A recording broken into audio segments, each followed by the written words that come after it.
Hi guys, welcome to എൻ blogs. അപ്പോൾ നമുക്ക് ഇന്നത്തെ ട്രിപ്പ് വന്നിട്ട് ഇന്ത്യയുടെ കോഫി ലാൻഡ് എന്നറിയപ്പെടുന്ന കൂർഗിലേക്കാണ്. കൂർഗ് അല്ലെങ്കിൽ കൊടക്. അപ്പം നമ്മൾ വീട്ടിൽ നിന്ന് നേരത്തെ തന്നെ ഇറങ്ങിയിട്ടുണ്ട്. രാവിലെ 4 മണിക്ക് ഇറങ്ങിയിട്ടുണ്ട്.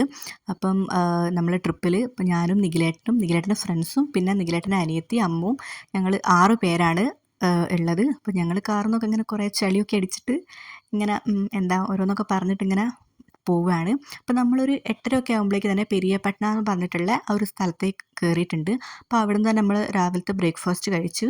പൂരിയും ഒരു മസാലക്കറിയും പിന്നെ ചട്നിയായിരുന്നു. നല്ല ഫുഡായിരുന്നു കേട്ടോ. ഞങ്ങൾ 9:30 ആകുമ്പോഴേക്ക് തന്നെ ഇവിടെ ഈ മൊണാസ്ട്രിയിൽ എത്തിയിട്ടുണ്ട്. അപ്പോൾ നമ്മൾ വണ്ടി പാർക്കൊക്കെ ചെയ്ത് അവിടെ എൻട്രൻസിലേക്ക് പോവുകയാണ്. അവിടുന്ന് ടിക്കറ്റ് എടുത്തിട്ട് വേണം നമുക്ക് ഇതിൻ്റെ ഉള്ളിലേക്ക് പ്രവേശിക്കാൻ. അങ്ങനെ നമ്മൾ നമ്മുടെ ഫസ്റ്റ് സ്പോട്ടായിട്ടുള്ള നംട്രോളി മൊണാസ്ട്രി അല്ലെങ്കിൽ കൊടകിലെ ഗോൾഡൻ ടെമ്പിളിലേക്ക് എത്തിയിട്ടുണ്ട്. ഇതാണ് മെയിനായിട്ടുള്ള അതിൻ്റെ ഒരു എൻട്രൻസ് എന്ന് പറയുന്നത്. കർണാടകയിലെ കൊടക് ജില്ലയിലെ ബൈലക്കുപ്പ എന്ന പ്ലേസിലാണ് ഈ ഒരു നംട്രോളി മൊണാസ്ട്രി അല്ലെങ്കിൽ ഗോൾഡൻ ടെമ്പിൾ സ്ഥിതി ചെയ്യുന്നത്. ഇവിടെ കുട്ടികൾ മുതൽ പ്രായമായിട്ടുള്ള ആളുകൾ, ബുദ്ധമത സന്യാസിമാർ വരെ ഉണ്ട്. അവരെ ഭിക്ഷു എന്നാണ് പറയുന്നത്. അതുപോലെ സ്ത്രീകളും ഉണ്ട്, അവരെ ഭിക്ഷുകി എന്നാണ് പറയുന്നത്. ഇവരുടെ ഈ ഒരു മെയിൻ ബിൽഡിങ്ങിൻ്റെ മുകളിൽ ഈ ടിബറ്റിലെ ആത്മീയ നേതാവായിട്ടുള്ള ദലൈലാമയുടെ ഫോട്ടോ ഒക്കെ കൊടുത്തിട്ടുണ്ട്. ഭയങ്കര പീസ്ഫുള്ളായിട്ടുള്ളൊരു ചുറ്റുപാടും ഒരു നമുക്ക് നല്ലൊരു പോസിറ്റീവ് എനർജി നൽകുന്ന തരത്തിലുള്ള ഒരു ആംബിയൻസ് ആണ് ഇവിടെ മൊത്തത്തിലുള്ളത്. പിന്നെ ഇതാണ് വിഹാര, അതായത് ഇവിടെ ബുദ്ധമത സന്യാസികളായിട്ടുള്ള കുട്ടികളൊക്കെ പഠിക്കുന്ന അവരുടെ പഠന കേന്ദ്രമാണ്. അപ്പോൾ നമ്മൾ അതിൻ്റെ ഉള്ളിലേക്ക് കയറുന്നതിന് മുന്നേ ചെരുപ്പൊക്കെ പുറത്ത് വെക്കണം, അത് സൂക്ഷിക്കാനുള്ള സ്ഥലമൊക്കെ ഉണ്ട്. അപ്പോൾ നമ്മൾ അതിൻ്റെ വിഹാര, ആ ഒരു പഠന കേന്ദ്രത്തിലേക്ക് കയറുകയാണ്. നമ്മൾ ഇതിനുള്ളിലേക്ക് കയറുമ്പോൾ തന്നെ കാണുന്ന കാഴ്ചയാണ് ഈ ഒരു 3 പ്രതിമകളാണ്. പിന്നെ അതുപോലെ തന്നെ ഇവിടെ ഒരുപാട് ചുവർ ചിത്രങ്ങളും സീലിങ്സിൽ അതുപോലെ ചുമരുകളിലൊക്കെ ഇവരുടെ പെയിൻറ്റിങ്സ്, അതുപോലെ എന്തൊക്കെയോ ജപങ്ങളും കാര്യങ്ങളൊക്കെ പ്രാർത്ഥനകളൊക്കെ കുത്തിവെക്കുകയും പെയിൻറ്റ് ചെയ്തിട്ടൊക്കെ ഉണ്ട്. ശ്രീബുദ്ധൻ, പത്മസംഭവൻ, അമർത്യായുസ് എന്നീ 3 സന്യാസിമാരുടെ പ്രതിമകളാണ് ഇത്. ഏകദേശം 40 അടിയോളം ഉയരമുള്ള പ്രതിമകളാണിത്. അതുപോലെ തന്നെ ഇവ നിർമ്മിച്ചിട്ടുള്ളത് സ്വർണം കൊണ്ടാണ്.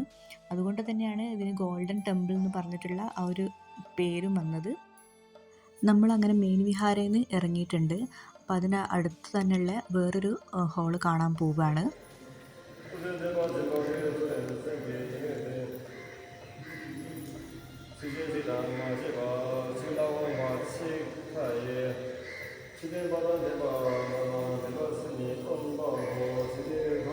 ഈ ഹാളിൽ നിന്നൊരു ഭിക്ഷു അവരുടെ എന്തോ പ്രാർത്ഥനകളൊക്കെ ചൊല്ലുന്നുണ്ട്. അതുപോലെ നമുക്ക് എല്ലാ ഹാളിലേക്കൊന്നും കയറാൻ പറ്റില്ല, നോ എൻട്രി ആയിട്ടുള്ള ഇവരുടെ ഏരിയകൾ, പ്രാർത്ഥന സ്ഥലങ്ങളൊക്കെ ഉണ്ട്. ഇത് ഇത്തരത്തിലുള്ളൊരു നോ എൻട്രി ആയിട്ടുള്ള ഏരിയ ആണ്. ഇവിടുത്തെ ഗാർഡൻ ഏരിയ ഇവർ നന്നായിട്ട് തന്നെ മെയിൻറ്റെയിൻ ചെയ്തിട്ടുണ്ട്. ഒരുപാട് ഫ്ലവേഴ്സും ഒക്കെ നമുക്ക് കാണാൻ പറ്റിയിട്ടുണ്ട്. ഞങ്ങൾ ഇവിടുന്ന് ഒരുപാട് ഫോട്ടോസും കാര്യങ്ങളൊക്കെ എടുത്തിട്ടുണ്ടായിരുന്നു. ഇവിടുത്തെ തിരക്കാണ്. സമയം 10:30 ആയിട്ടേ ഉള്ളൂ. അപ്പോഴേക്ക് തന്നെ നല്ല തിരക്ക്. അതുപോലെ തന്നെ അതിൻ്റെ ഉള്ളിൽ നിന്ന് ഒരുപാട് മന്ത്രം, അവരെ മന്ത്രോ ജപം എന്താണെന്നറിയില്ല, ഭയങ്കര സൗണ്ടൊക്കെ കേൾക്കുന്നുണ്ട്.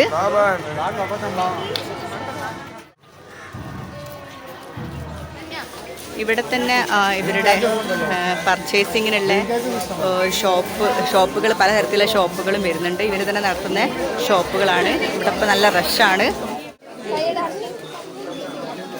ഒരുപാട് ഐറ്റംസ് ഉണ്ട് കേട്ടോ ഇവിടെ. ബുദ്ധൻ്റെ സ്റ്റാച്യൂസ്, പിന്നെ ടോയ്സ്, അതുപോലെ തന്നെ അല്ലാത്ത ഷോപ്പ് പീസായിട്ടുള്ള ഐറ്റംസ്, ഹാറ്റ്, അങ്ങനത്തെ നമുക്ക് എല്ലാം ഹാൻഡ് മെയ്ഡ് ആയിട്ടുള്ള ഒരുപാട് ഐറ്റംസ് നമുക്ക് ഇവിടുന്ന് പർച്ചേസ് ചെയ്യാൻ പറ്റും. ഇവരോട് തന്നെ തനതായിട്ടുള്ള പല കാര്യങ്ങളും നമുക്ക് പർച്ചേസ് ചെയ്യാം. അങ്ങനെ അവിടുത്തെ ഷോപ്പിങ്ങുകളും കാര്യങ്ങളൊക്കെ കഴിഞ്ഞതിന് ശേഷം നമ്മൾ നെക്സ്റ്റ് സ്പോട്ടിലേക്ക് പോവുകയാണ്. അതായത് ഇനി നമ്മുടെ അടുത്ത സ്പോട്ട് എന്ന് പറയുന്നത് കാവേരി നിസർഗധാമ ഫോറസ്റ്റ് പാർക്കാണ്. ഞങ്ങൾ സൺഡേ ആയിരുന്നു വന്നത്. അപ്പോൾ സൺഡേയിലും ഹോളിഡേയ്സിലൊക്കെ ഇവിടെ എക്സ്ട്രാ ചാർജ് ഉണ്ട്. അഡൾട്ടിന് 60 രൂപയും ചിൽഡ്രന് 40 രൂപയാണ്. അപ്പം നമ്മൾ ഒരു തൂക്കുപാലമൊക്കെ കടന്നിട്ട് വേണം ആ ഒരു പാർക്ക്, കാവേരി നിസർഗധാമ ബാംബു പാർക്കിലേക്ക് എത്താൻ. അപ്പം ഈ തൂക്കുപാലത്തൂടെ പോകുന്നൊരു എക്സ്പീരിയൻസ് ഒരു നൈസ് എക്സ്പീരിയൻസ് തന്നെയായിരുന്നു. കാവേരി നദിയിൽ ചുറ്റപ്പെട്ട് കിടക്കുന്ന ഒരു പ്ലേസാണ് ഈ ഒരു നിസർഗധാമ ഫോറസ്റ്റ് എന്ന് പറയുന്നത്. ഇത് കൂർഗിലെ ബൈച്ചനെല്ലി എന്ന് പറഞ്ഞിട്ടുള്ള പ്ലേസിലാണ് സ്ഥിതി ചെയ്യുന്നത്. ഇവിടുന്ന് നമുക്ക് കൂർഗ് ക്രാഫ്റ്റ്സും അവരുടെ ട്രഡീഷണൽ ആയിട്ടുള്ള ലൈഫ് സ്റ്റൈലും ഒക്കെ കാണാൻ പറ്റും. അവരുടെ ഇത് പുരുഷന്മാരുടെ ഒരു കോലാട്ട് എന്ന് പറഞ്ഞിട്ടുള്ള ട്രഡീഷണൽ ഡാൻസ് ആണ്. അതവർ നന്നായിട്ട് തന്നെ നമുക്ക് മനസ്സിലാവുന്ന രീതിയിൽ ഒരു ക്രാഫ്റ്റ് ചെയ്ത് വെച്ചിട്ടുണ്ട്. ഇത് സ്ത്രീകളുടെ ട്രഡീഷണൽ ഡാൻസ് ആണ്. ഇപ്പോൾ സ്ത്രീകളായാലും പുരുഷന്മാരായാലും അവരുടെ കൊടകിൻ്റെ വസ്ത്രധാരണ രീതി നമുക്ക് ഇതിലൂടെ മനസ്സിലാക്കാൻ പറ്റുന്നുണ്ട്. ഇവിടെ തന്നെ ഒരു മാനിൻ്റെ പാർക്കും അതേപോലെ ബേഡ്സിൻ്റെ പാർക്കൊക്കെ ഉണ്ട്. നമുക്ക് ബേഡ്സിനൊക്കെ കയ്യിൽ വെച്ച് ഫുഡ് ഫീഡ് ചെയ്യാനൊക്കെ പറ്റും. പിന്നെ കുട്ടികൾക്കായിട്ടുള്ള ചെറിയ ചെറിയ ആക്ടിവിറ്റിയൊക്കെ ചെയ്യാൻ പറ്റുന്ന തരത്തിലുള്ള പല കാര്യങ്ങളും ഇവിടെ ഉണ്ട്. ഇത് കൊടകിലെ ട്രൈബൽസിൻ്റെ ഒരു ലൈഫ് സ്റ്റൈൽ കൊത്തിവെച്ചതാണ്. നല്ല പെർഫെക്ഷനോട് കൂടി തന്നെയാണ് ഈ ഒരു ക്രാഫ്റ്റ് ചെയ്തിട്ടുള്ളത്. കാരണം ആളുകൾ വിരലടക്കം നന്നായിട്ട് തന്നെ ചെയ്തിട്ടുണ്ട്. നമുക്ക് റിയലായിട്ട് തോന്നുന്ന തരത്തിലാണ്. പിന്നെ ഞാനും അമ്മും കൂടി കുറച്ച് റീൽസൊക്കെ ഷൂട്ട് ചെയ്തിട്ടുണ്ടായിരുന്നു. പിന്നെ ഞാനും നിഖിലേട്ടനും കുറച്ച് റീൽസൊക്കെ എടുത്തിട്ടുണ്ടായിരുന്നു.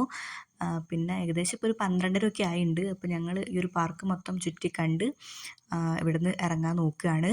അപ്പം നമുക്കിനി അടുത്ത സ്പോട്ടിലേക്ക് പോകണം. അടുത്തത് നമുക്ക് ആബി വാട്ടർഫോൾസ് ആണ്. ഇനിയിപ്പോൾ നമ്മൾ ആബി വാട്ടർഫോൾസിലേക്കാണ് പോകുന്നത്. അപ്പം നമ്മളിവിടെ വണ്ടിയൊക്കെ പാർക്ക് ചെയ്ത് ഇനി കുറച്ചൊരു നടക്കാനുണ്ട്. നമ്മളിപ്പോൾ പോകുന്ന ഈ ഒരു വഴീന് 2 സൈഡിലും ഫുൾ കാപ്പിത്തോട്ടങ്ങളാണ്. നല്ലൊരു വെള്ളച്ചാട്ടത്തിൻ്റെ സൗണ്ടൊക്കെ കേൾക്കുന്നുണ്ട്. അടിപൊളി ഒരു സ്ഥലം. യെസ്, എത്തിക്കൊണ്ടിരിക്കുകയാണ്. നമ്മൾ ആബി വാട്ടർഫോൾസിലേക്ക് എത്തിയിട്ടുണ്ട്. അടിപൊളി പ്ലേസാണ്. നല്ല കാണാൻ തന്നെ നല്ലൊരു നൈസ്. നല്ല ശക്തമായിട്ടുള്ളൊരു വെള്ളച്ചാട്ടമാണിത്. അതുകൊണ്ട് തന്നെ ആളുകൾക്കൊന്നും അങ്ങോട്ട് പ്രവേശനമില്ല. ഇത് കാവേരി നദിയിലേക്കാണ് ഈ ഒരു വെള്ളം ഒഴുകിയെത്തുന്നത്. അങ്ങനെ ഞങ്ങൾ ഫൈനൽ സ്പോട്ടും കണ്ട് തിരിച്ച് നാട്ടിലേക്ക് മടങ്ങുകയാണ്. അപ്പോൾ ഇത്രയേ ഉള്ളൂ ഇന്നത്തെ വീഡിയോ ഇഷ്ടപ്പെട്ടാൽ ലൈക്ക് ചെയ്യുക, സബ്സ്ക്രൈബ് ചെയ്യുക. അപ്പം നമുക്കിനി നെക്സ്റ്റ് വീഡിയോയിൽ കാണാം. Okay, by.